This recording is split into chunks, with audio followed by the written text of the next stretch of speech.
Hi friends, কেমন আছো তোমরা সবাই? আশা করছি খুব ভালো আছো। আর আজকে সকাল সকাল স্নানটা সেরে নিয়েছি, কারণ মা আজকে বাড়িতে নেই, তাই সব কাজ আমাকেই করতে হবে। তো চলো ফটাফট দেরি না করে কাজগুলো করি, নইলে লেট হয়ে যাবে। সবার প্রথম কাজ হচ্ছে এই কাপড়গুলোকে গুছিয়ে রাখা। কিছুদিন ধরে আকাশের যে অবস্থা, রোদ নেই আর কাপড়গুলো শুকোতে চায় না, আর প্রচুর কাপড় হয়ে গেছে পুরো বাড়িতে। তো এখানে সবার কাপড় রয়েছে, আমার, মায়ের, বাবার, ভাইয়ের, সব্বার। তো সব কাপড়গুলো ভালো করে গুছিয়ে নিচ্ছি, আর তারপরে কাপড়গুলো সব আলাদা আলাদা করে দিয়েছি। সবার কাপড়গুলো একসঙ্গে রয়েছে, বাকি আমার কাপড়গুলো আলাদা রয়েছে। এখন এই কাপড়গুলোকে গোডরেজের মধ্যে রেখে দিব। আর এখানে কয়েকটা বাসি কাপড় রয়েছে, এখানে ভাইয়ের একটা প্যান্ট রয়েছে, মায়ের নাইটি রয়েছে, আর আমার কিছু কাপড় রয়েছে। ওই কাপড়গুলোকে পরে ফ্রি টাইমে ধুয়ে নেব। আমার কাপড়গুলো বাইরে বালতির মধ্যে ভেজানো রয়েছে আগে থেকে। তখন এই কাপড়গুলোকে বালতির মধ্যে ভিজিয়ে রেখে দেব।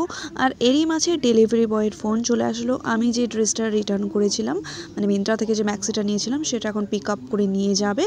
তো ডেলিভারি বয় চলেই এসছে। তো এখন ম্যাক্সিটা রিটার্ন করে দিলাম, কিছুক্ষণ পরেই টাকাটা চলে আসবে।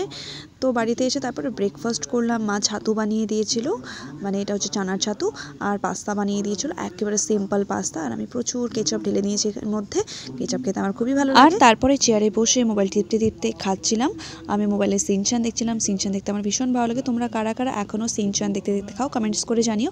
আর আমি যখন ভিডিওটা এডিট করছিলাম, সাইডে কিন্তু টিভি চলছিল। আমার বাবা প্রচুর ভলিউম দিয়ে টিভি দেখছিল। আর তারপরে রান্নার সময় হয়ে গেল, রান্নাটা বসিয়ে দিলাম। আমি একটাতে ভাত বসিয়ে দিয়েছি, আর এখানে অহর ডাল কুকারের মধ্যে সেদ্ধ করতে বসিয়ে দিয়েছি। তো ডালটা হয়ে গেল কিছুক্ষণ পরে। ফটাফট রান্না করছিলাম, কারণ ভাই চলে এসেছিলো অলরেডি খাওয়ার জন্য, আর আমার রান্না হয়নি। এর জন্য ভিডিওটা একটু মাঝে মাঝে স্কিপ হয়ে গেছে কিন্তু। আর এখানে বানিয়েছি শসা ভাজা, আর এর মধ্যে দিয়ে দিয়েছিলাম পরে মাছ। আর রান্না হওয়া মানে শেষ হতে না হতেই ঘটে গেল একটা বিপত্তি। আমার মুদি গ্যাসটা ডেলিভারি চলে এসেছিলো, এক্সট্রা করে কোনো গ্যাস তোলা ছিল না, তো এটা গ্যাস নিতেই হতো। আর আমার বাড়িটা একটু ভেতরে হবার কারণে অনেকক্ষণ দাঁড়িয়ে থাকতে হয় আমাকে প্রত্যেকবারই। আজকে 30 মিনিটের মতো দাঁড়িয়েছিলাম গ্যাসের গাড়ির জন্য। আর এখানে তারপরে ওরা বাড়িতে পৌঁছে দিয়ে গেল। সিলিন্ডারের মধ্যে অনেক নোংরা থাকে দেখে আমি সিলিন্ডারটাকে ধুয়ে নিয়েছি। এখন এটাকে উঠিয়ে ভেতরে ঢোকাতে হবে, মানে বাড়ির ভেতরে। সিলিন্ডারটা প্রচুর ভারী ছিল, কিন্তু কিছু করবার নেই, বাড়িতে কেউ নেই, তাই আমাকে এটা করতে হবে। আর দেন সব কাজ কমপ্লিট করে তারপরে দুপুরে লাঞ্চ করলাম।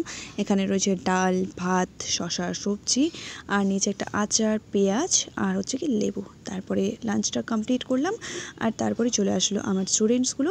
তো এখানে ওদেরকে বসিয়ে রেখেছি, আর আমি একটু বসেছিলাম, কারণ আমি জাস্ট সবে মাত্র খেলাম, এই জন্য একটু চেয়ারের মধ্যে ওরা ওদের হোমওয়ার্কগুলো করছিল। দেন টিউশন ছুটি দিলাম সন্ধ্যাবেলায়। তারপরে বানিয়ে নিলাম চা, আর ততক্ষণে মাও চলে এসেছিলো। তো এখানে মায়ের জন্য 1 কাপ চা, আর আমার জন্য 1 কাপ চা। তো দুজনে মিলে তারপরে চা খেলাম। তো চলো আজকের ব্লগটা এখানেই শেষ করছি। যদি তোমাদের ভালো লাগে লাইক করো, কমেন্টস করো, শেয়ার করো, আর ফলো করো কিন্তু। বাই, সবাই খুব ভালো থেকো, টাটা।